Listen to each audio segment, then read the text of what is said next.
Greetings, salutations, and welcome to this fourth entry into our Eldritch Encyclopedia. I am SirProok. In our previous entry, we discussed humanity and the philosophies that govern our actions in our future. Today we will be discussing the human spirit, not scientifically, but summarily. We will focus on the powers that it gives us and how experiences with the foul forces of eldritch horrors can taint it, or worse, take control. First, let us start with our dreams, the playtime of the spirit while the body rests. Normally, our spirits are content to play in our vicinity. However, at times, those with the more curious spirits may find the stairs to the dreamlands, a parallel universe that is similar yet different, larger and slower in a way, bigger than what we could fathom, yet time seeming not to pass, such that you could spend an eternity there, and time would only blip by here. I would wish to fill in more concrete time comparisons. Given that it can only be safely experienced in dreams, there is a lack of scientific research on this topic. We will suffice for now to say that the dreams permit us to enter.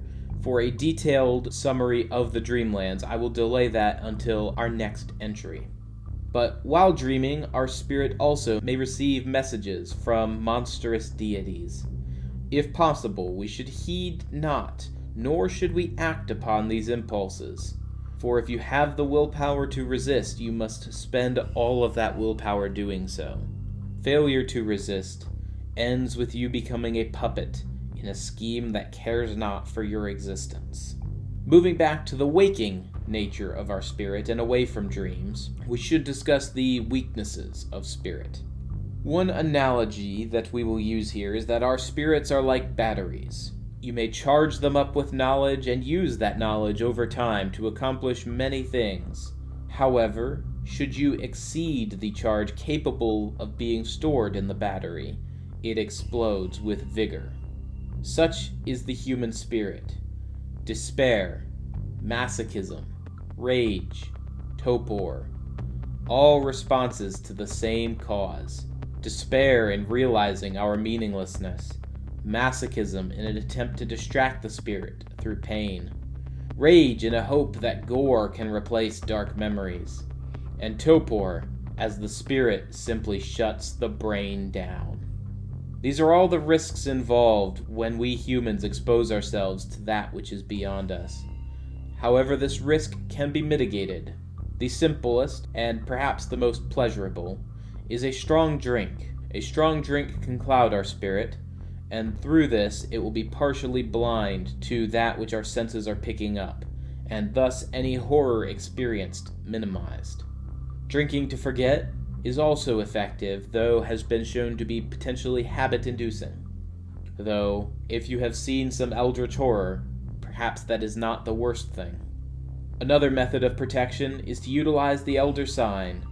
A tree form exists that may be etched into a protective item or formed with the hands. There are also rumors of a star sign existing that may be set into structures. However, given that the star and encapsulating pentagram exist within pagan society, it is hard to say whether these are protective or mere folklore introduced to give illusion of control.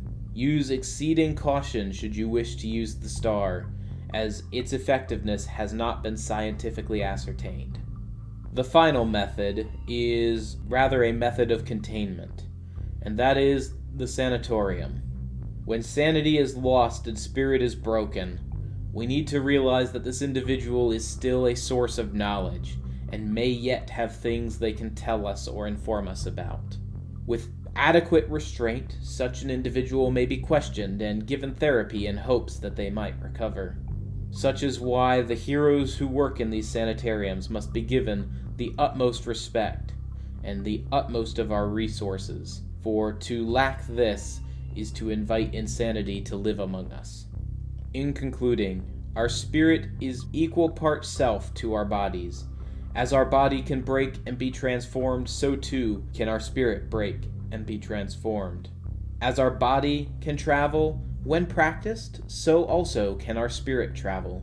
If you suspect contact with a creature or energy that is beyond what would be considered normal, just as you would bring a firearm for defense of life and limb, so should you be prepared to defend yourself in spirit.